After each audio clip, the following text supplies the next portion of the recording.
Hey folks, thanks for stopping by for What the Folk Is This here on WCSB 89.3 FM in Cleveland.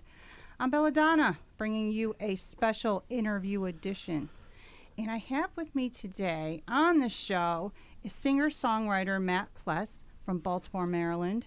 Combining folk, punk, pop, and roots rock, Matt's engaging and thoughtful, and music spans social, political, and welcome, Matt Thank Pless. you. What's up, Cleveland? I'm so glad you got to come. And you're, is it a little tour? Are you touring now? Yeah, this is it's a little couple shows going out to Ohio, because Ohio's like the best place to ever be. So I decided to book a tour through here around Christmas time. Oh. Yeah, glad to have you. And whether sometimes it's Ohio. No, Ohio is cool. It's got a really cool grilled cheese place, but I don't forget what it's called. Melt. Maybe, yeah, it's called Melt. Yeah, Yes. okay. And the Rock and Roll Hall of Fame is there, Yes. or here too. Uh-huh. Like, yeah, we should have left earlier and come there. We can get in for free if you play for. If you have a gig, you can play for free. You can get in for free. But anyway, back to the interview. Yes. Yeah. So, just from Baltimore, Maryland. Guns and crabs. So, have you lived there all your life, or did you grow up somewhere else? I was born there, but I traveled around for a lot of years and lived in a lot of places and just kind of bummed around the country. And I lived in New York for a long time in my early 20s and busked on the street and, just kind of followed in the footsteps of all the 1960s Greenwich Village folkies that are now very expensive sidewalk areas to walk on in those old footsteps that you can't afford rent in. But it was fun to hang out on the street and play for like change. Good. So let's go back a little bit and why are you playing music now? What is your influences and what'd you do when you were younger to get into music? Well, I guess I don't have anything better to do. So that's part of it. At this point, I've been doing it for so long, I kind of forgot how I started. But it had something to do with, a lot of imagination and melancholy that sort of just follows me around all the time and just needing a way to kind of put that into something. And I think music is where that went because I feel like a lot of my melodies kind of have that kind of like melancholic vibe to them. I don't really know what I'm explaining, but it makes sense to me. And maybe if you hear it and it reminds you of a time in your life that was good, it starts to make sense. Mm-hmm. So you've always played a guitar?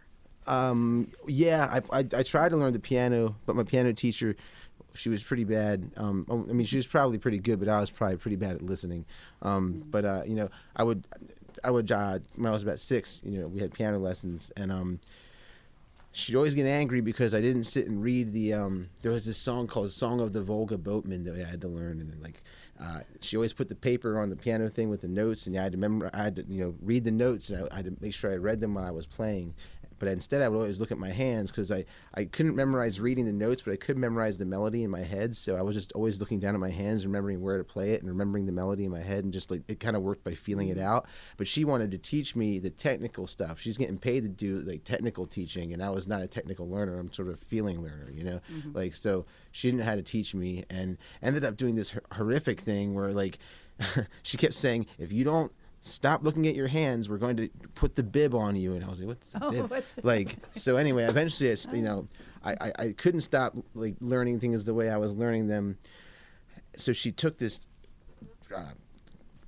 paper brown grocery bag and she cut it so it was flat and a big square. Mm-hmm. Then she cut a hole in the center and put it over my head and covered my whole body with it so I couldn't see anything. I was just sticking out of this bag and I was crying and I felt embarrassed and it was just this horrible. I remember the day and she was crying and she was getting angry and I was unable to play. So I quit piano lessons. Mm-hmm. I've never told that story in an interview before, so that's a good start for this one. That's kind of insane. I was traumatized by the piano, but I wish I had learned because there's nothing cooler than going into a party and there's a piano and you're just everyone loves that. There's a million guitar players, but not everybody can tickle the keys, Uh-huh. Yeah. So, were you in any other bands? Yeah, I was in a band called Three Prong Outlet when I was in high school, and like we were like a pop punk band, but like it was like not like pop punk, like I guess what pop punk is known as now. It was more like old Green Day pop punk, like before Green Day was American Idiot pop punk, more like Kerplunk Green Day. If you know Green Day, you know what that sounds like. So I would say more like Buzzcocks, Screeching Weasel, old Green Day, kind of like more like power pop with a little more grit to it. It wasn't like that, like the newfound glory pop punk where everyone was just that everyone started doing that emotion voice that sounded like they were all crying. It's just like, dude, like you're all sounding like you're copying the first guy. You can't all be crying the same way. Yeah. Like, so I just didn't believe that, and I never got into that kind of pop punk that much. I like some of it, but the stuff I wrote was more just like power pop with a good distorted guitar. Like the Buzzcocks, only catchier with a more annoying voice. And your influences, I read up a little bit about who inspires you, when you were younger. When I was younger or now or what? Yeah, well, when you were, let's see, is there any like old music that inspired you? I mean, yeah, I mostly listen to old music. I mean, like I like a lot of like I like Bob Dylan, like John Prine, who else? Townes Van Zandt, all like the classic guys. I mean, I like the Monkees a lot. I really like the Monkees, and I like 1960s stuff, 50s like doo-wop and like radio pop, like what's it called? Anything that's just kind of catchy and it's got like memorable lyrics. I kind of like, I just like good songs, really. What I think are good songs. And I think I have good taste because a lot of people like my songs. So. Yeah, I've been listening to you for a while. Yes. Thank you. I appreciate it. You're welcome. Yes, I love your stuff.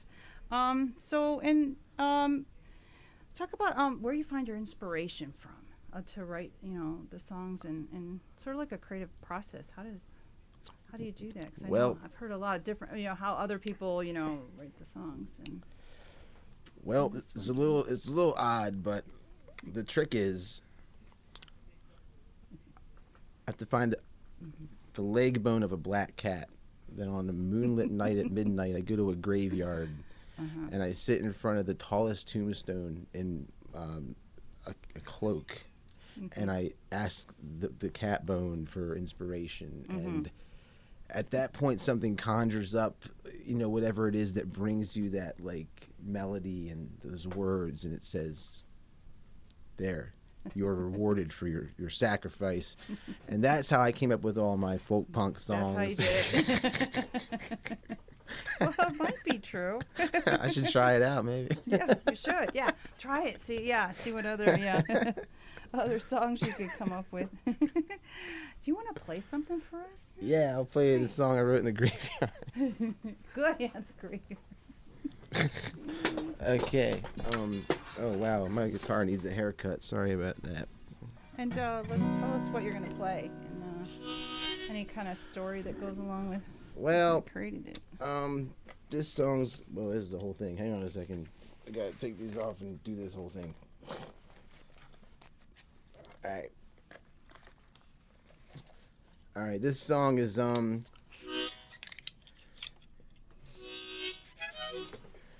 wrote this song. I don't know, man. It just came to me, man. It wasn't in a graveyard though. I didn't do any of that stuff. This just came to me. I forget where I was. They just come to me. I don't really plan out writing a lot of them. They just kind of happen. But this is a song off my new album that's not out yet, so you get to hear that. Wow, this is really a noisy guitar. This is called, it's about the battle of good and evil, God, Satan, alcohol, and amazing grace.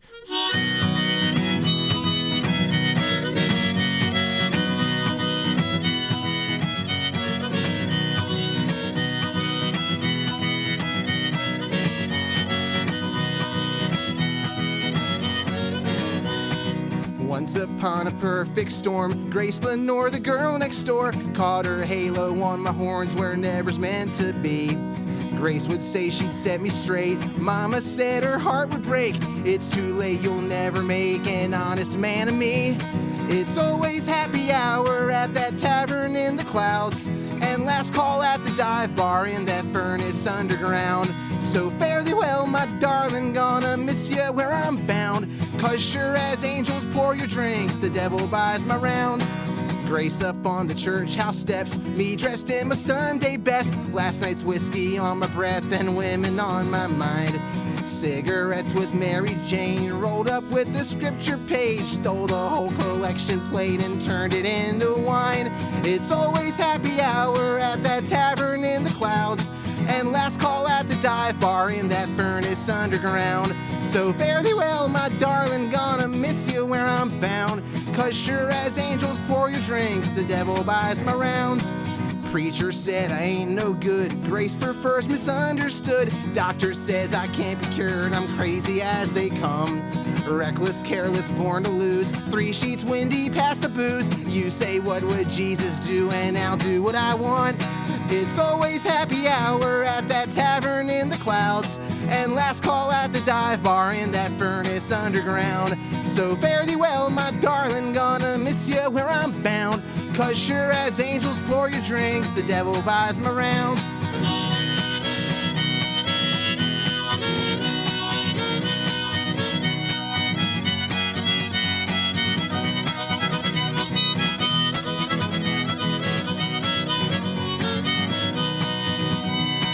Grace fell on her knees and prayed. Still I wouldn't change my ways. Blind love slowly turned to hate. I pushed her way too far.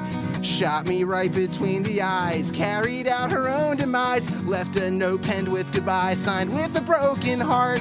She's gone to happy hour at that tavern in the clouds. But when she reached those pearly gates, St. Peter kicked her out. Me and my fallen angel in that furnace underground, forever tied together where the devil buys the rounds.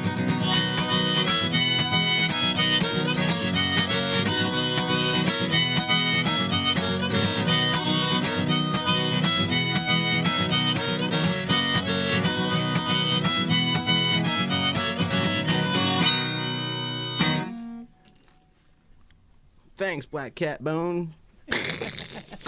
That was good.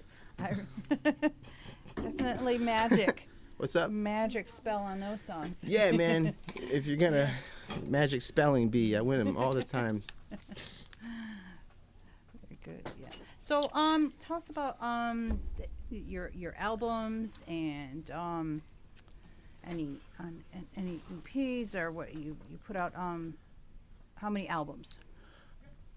Wow, there's a lot. Yeah. There's a lot of albums out there. I mean, Okay. I have probably like 10. And there's like recordings all over the place of like different like stuff that's in like bootlegged or like just floating randomly around the internet with no real connection to an album or EP.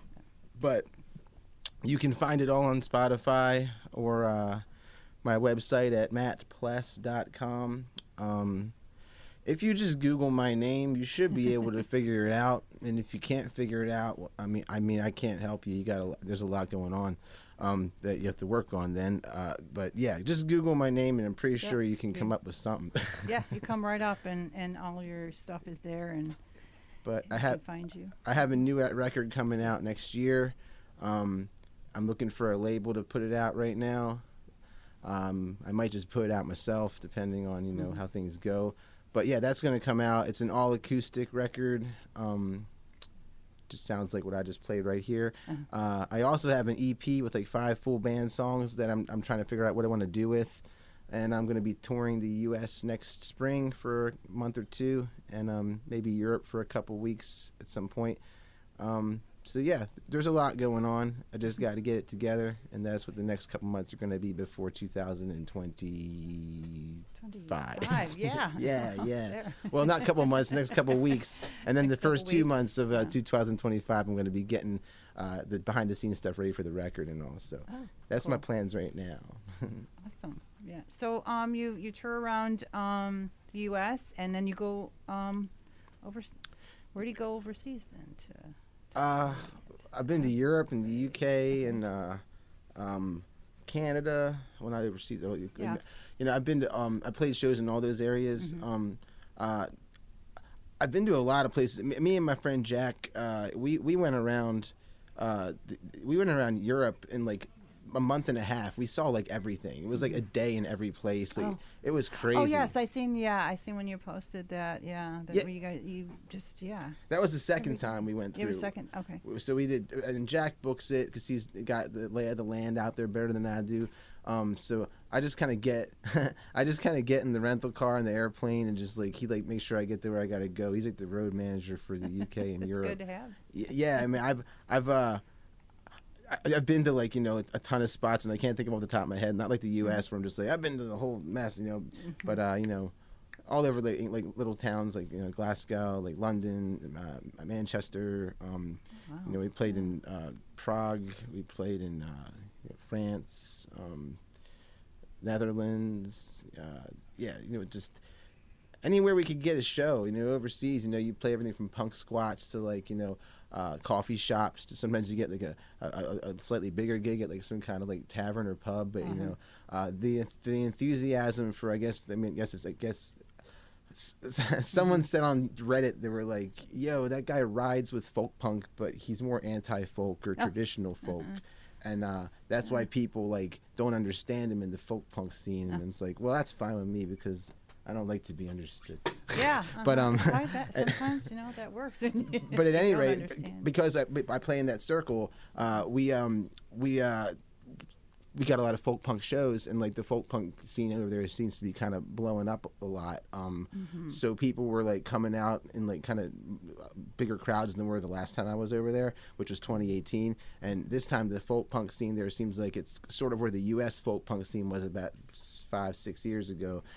So I think that was pretty encouraging when you go over there and people in like Europe and the UK are just singing your songs and like excited to meet you, and everyone was really nice, and there's a lot of castles, and you know, the party favors are definitely better, and that was it's a good time.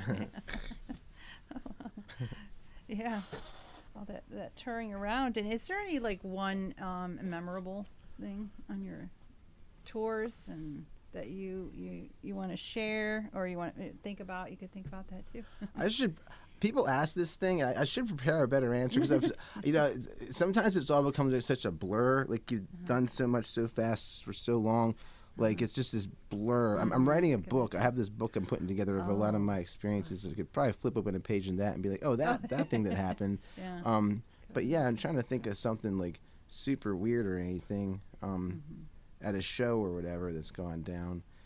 I've actually played a lot of shows that have gone fairly, you know, like nothing like too insane. Like the roof collapsed and like, you know, everyone had to run outside. Like, you know, I think some of the most cool moments at shows for me have been like where like I'm playing something and like the whole room just kind of gets, there's like, you know, 40 people in like a basement or something, and they all just get quiet and really get like into what you're playing, and you can tell that it's really affecting some people in a way that like you can't fully understand as the artist, but you can tell that they're receiving it in a way that's emotionally impactful.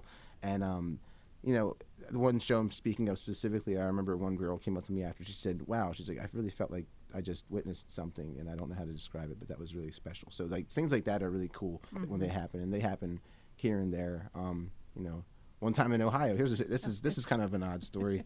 It's not like too crazy, but you know, this isn't Motley Crue or nothing going on.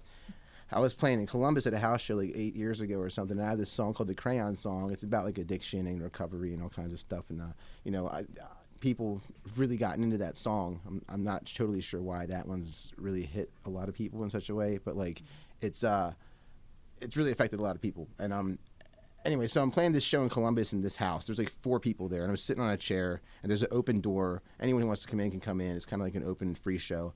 And like I'm playing The Crayon Song, and this like, you know, I don't know who she was. No one knew who she was. She looked like she was kind of down on her luck or whatever, but she kind of stumbled in off the street with like a 22 alcohol in her hand, and like she just like sat down and was kind of talking loud and belligerent, and then got quiet and just started listening to where I was at in the song. And she sits in the chair right in front of me, and I'm sitting there playing, and she's looking me right in the eye, and she just starts like bawling and crying, and like she's just like listening to this song.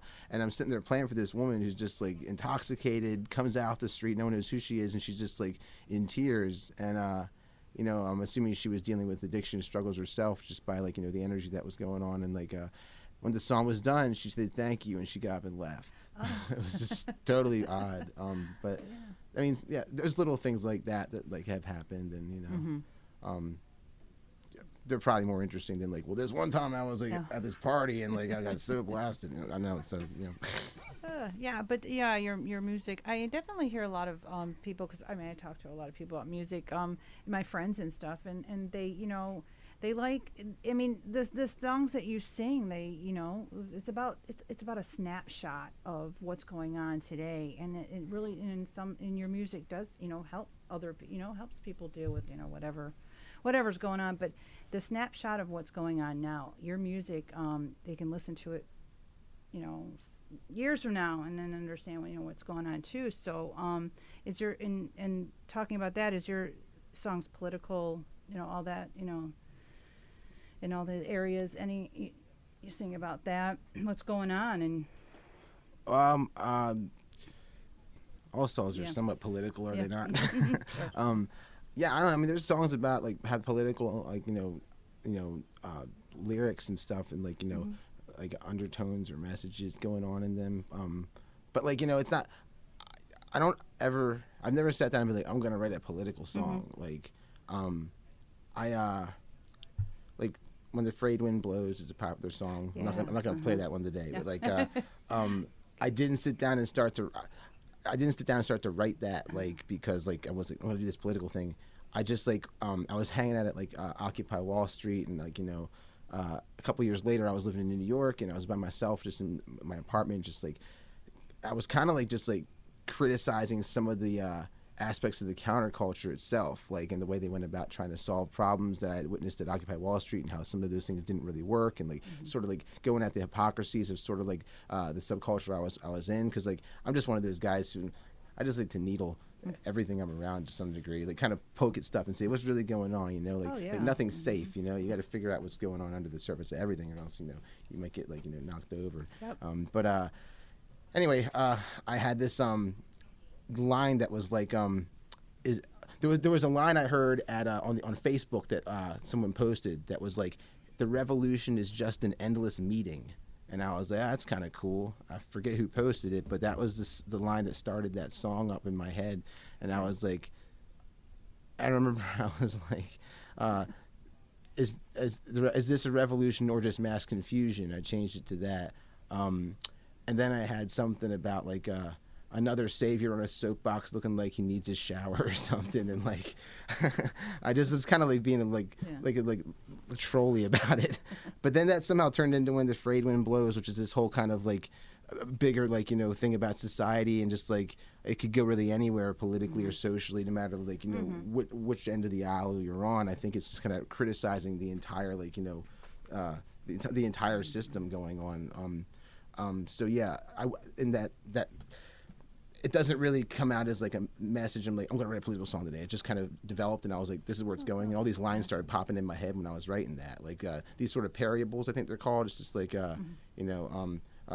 someone's hope is running out while fortune fills a bank account. Or like, trickle up or trickle down, stack or spread the wealth around. Just like these like, bookends of like ideologies and things.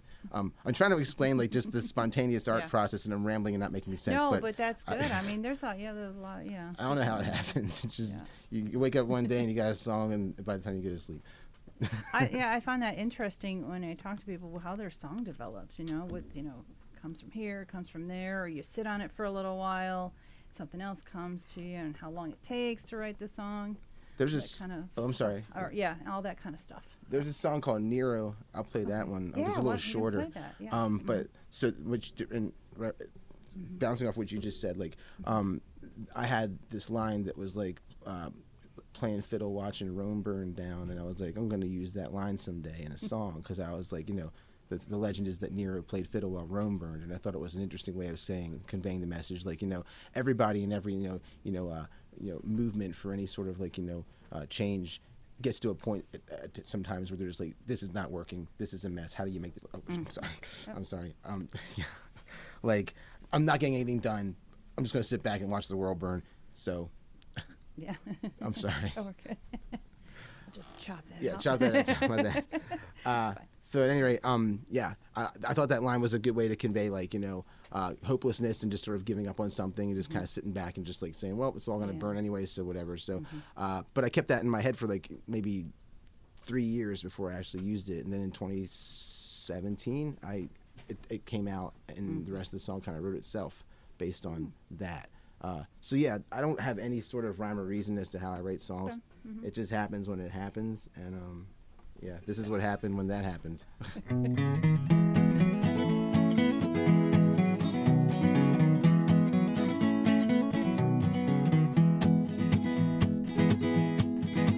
In the dawn of desperation, when the peasants are beheading every emperor with a golden crown, first they'll stand with one another, then they'll turn against each other under thunder on a battleground, with their torches, tar, and feathers off to round up all the witches on a rail to run 'em out of town. In a kingdom that's collapsing, I'm relaxing on the ashes, playing fiddle, watching Rome burn down. You can dance around the fire with the hand that holds the power, or go cower with the gagged and bound, while the vultures count the profits and the hawks are launching rockets in a garden growing mushroom clouds. You can storm the ivory towers, but the knight in shining armor's days are numbered on the body count. So I'm laughing up at heaven in the arms of Armageddon, playing fiddle, watching Rome burn down. You can find me playing fiddle, watching Rome burn down, playing fiddle, watching Rome burn down. You can find me playing fiddle, watching Rome burn down, playing fiddle, watching Rome burn down.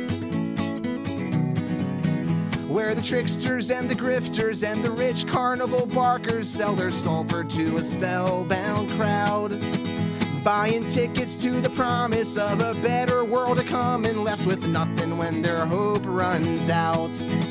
There's a lifeboat overflowing on a rising violent ocean in the darkness where the sailors drown, but I'm smiling on an island by the tidal wave horizon, playing fiddle, watching Rome burn down. If you're screaming in defiance, are you David or Goliath when the riot rages all around? Call it vengeance, call it justice, call it progress, call it selfish. Either way, I'm gonna have my doubts.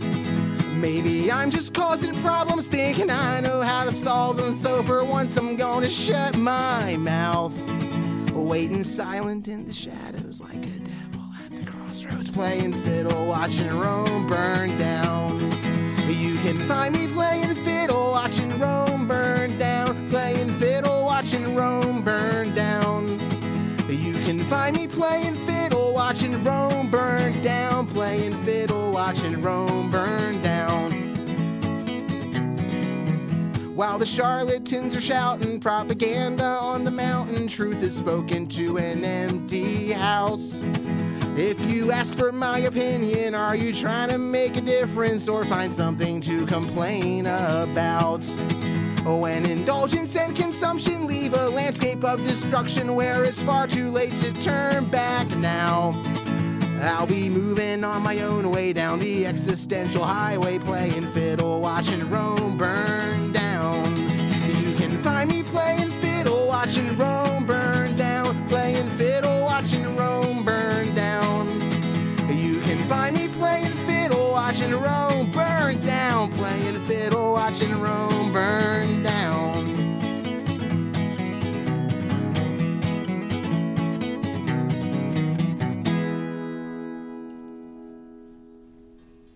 Thank you for sharing that with us. There you go.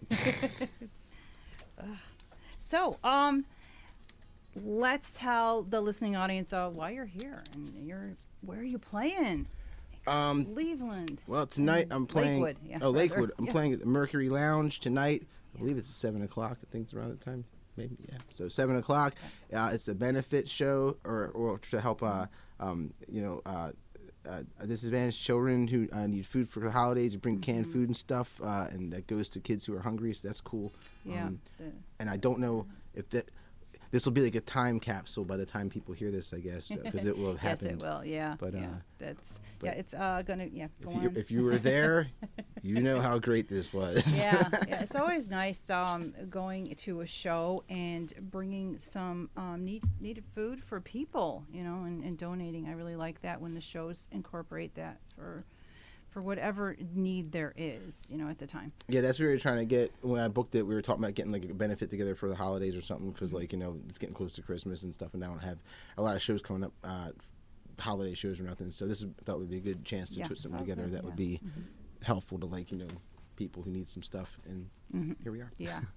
I believe the food's going to go to the Greater Cleveland Food Bank. Okay, so cool. it feed we had another show that Jimmy from Six City did, raised a lot of people brought in a lot of canned goods for that too. Yeah, Jimmy's a great songwriter. He's a really good guy. He's one of the best ones I've heard in the folk punk. I don't know how long he's been doing it, but I just heard him not too long ago, and I thought he was one of the newer guys. And I was like, he's really good. I've had him up here a couple times, like 3 times. Yeah.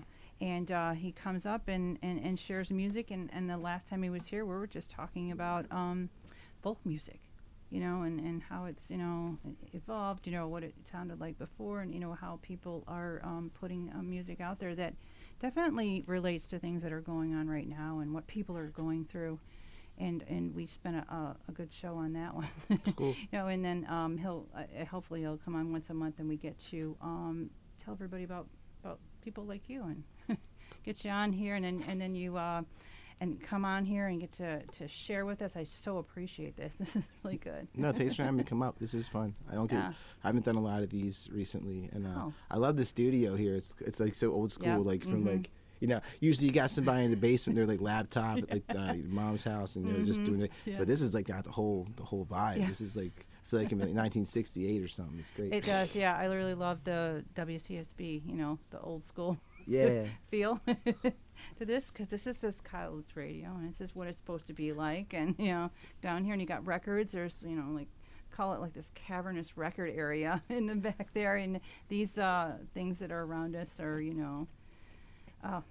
45s and a whole bunch of other things. Wow. You guys got cassettes and vinyl and CDs. And do you guys play these on, do you put the records on the turntable and play them live? Oh yes, That's awesome. I like to do that. It's hard, you only have so much money to buy vinyl, and I really try, and I buy CDs when I go out. And then this studio, it's loaded with vinyl, and we're just trying to put that on also digital, so we can just pull it from one area. You got an 8-track. But I really love putting on a vinyl, but no 8-tracks though. Yeah, can't do that. No one's brought them back yet. No, we got reel to reel over here that we can.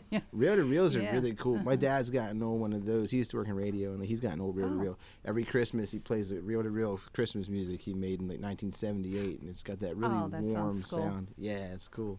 I really like that. Yeah, I kind of got stuck in 1968, and I don't think I've gotten out. No, it's really cool what you're putting out there. Thanks. Awesome. Yeah. So you're gonna got some working on new stuff, and you can anytime you want to share that with me, you can send me a download. I can just put it on right away. Yeah. Get you out there. Yeah, and you're definitely welcome to come back anytime you want, if you're in Cleveland or coming to Lakewood or whatnot. There's some really good places to play too. Yeah. Yeah, Ohio has a lot of spots that have been really cool. Every show I played in the past year in Ohio, no matter what town, has been really good. So yeah, I got no complaints. It's a cool spot, everybody go to Ohio and play. Don't listen to the people who say it's not the spot. It's a great spot. It's cool. And then you're gonna come back next year and play Moonrunners Music Festival. Yes. Correct. Yep. That's happening May 2nd through the 4th. Yeah. Yeah, I'm playing Moonrunners with the full band. I'm going to do a band. Full band. Yeah. Awesome. So that'll be fun. And I don't know which day I play, but you should get tickets for all the days because there's a lot of cool bands playing, and the person who didn't go to Woodstock on the second day is probably regretting that one. Yeah. Yeah. So I mean, maybe you can stop up when you come in for that too, and Yeah. come up here, and if you have other members that want to play with you, That'd be and cool. come up here and definitely do a whole nother pre-recording or not, because I think that's on the weekend. It'd be great. Great. I would love to. But yeah, awesome. So let's see. Got a little bit more time, I think. So what's your bucket list of what you want to do at like in the future? You know what? I was talking to someone about this a while back. I can fortunately say I've done so much stuff. I've done so much stuff in my life that a lot of people would want on their bucket list that it's hard for me to pick realistic stuff that I want on my bucket list at this point.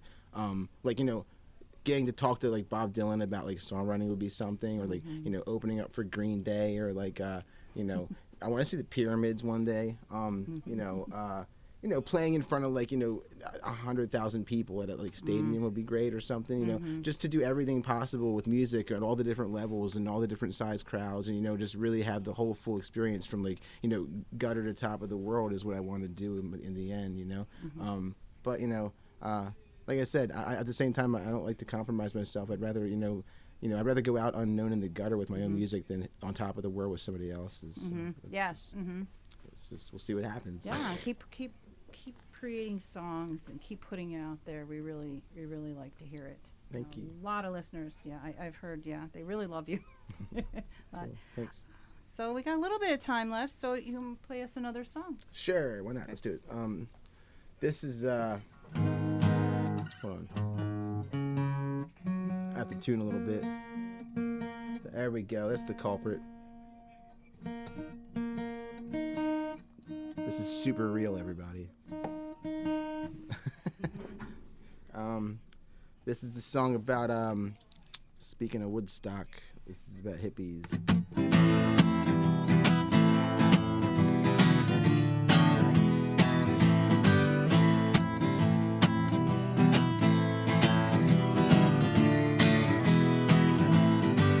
So here's to the hippies, things turned out swell. Those good intentions paved the roads to hell, and you can blame it on everyone having too much of a good time. The counterculture was bought and sold, then sex, drugs, and rock and roll overdosed, and you can blame it on everyone having too much of a good time. No, the fame ain't what it's cracked up to be. It's hard to explain, but trust me when I say it's mob rule down at the guillotine. Let the heads and the good times roll. They said all you need is love, just try to imagine. We gave peace a chance and it killed John Lennon. You hate him, you love him, some say he had it coming. Found paradise lost on the wrong side of heaven.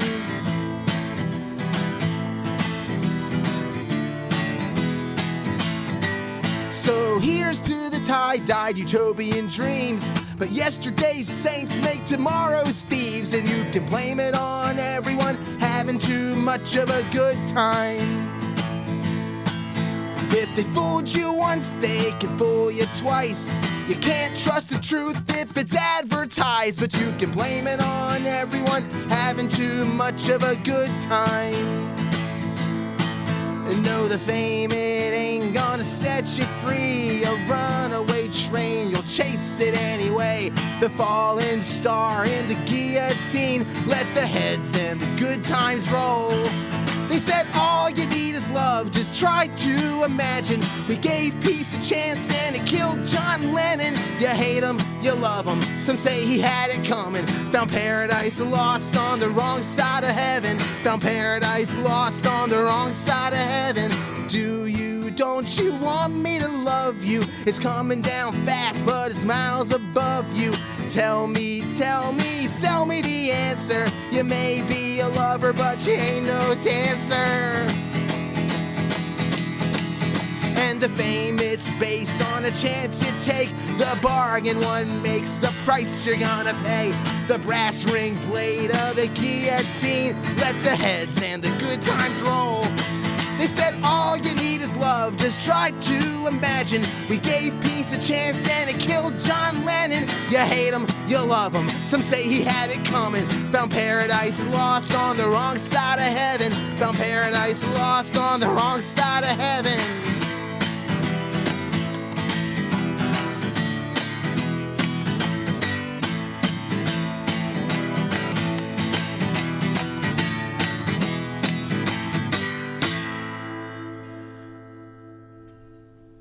Yes.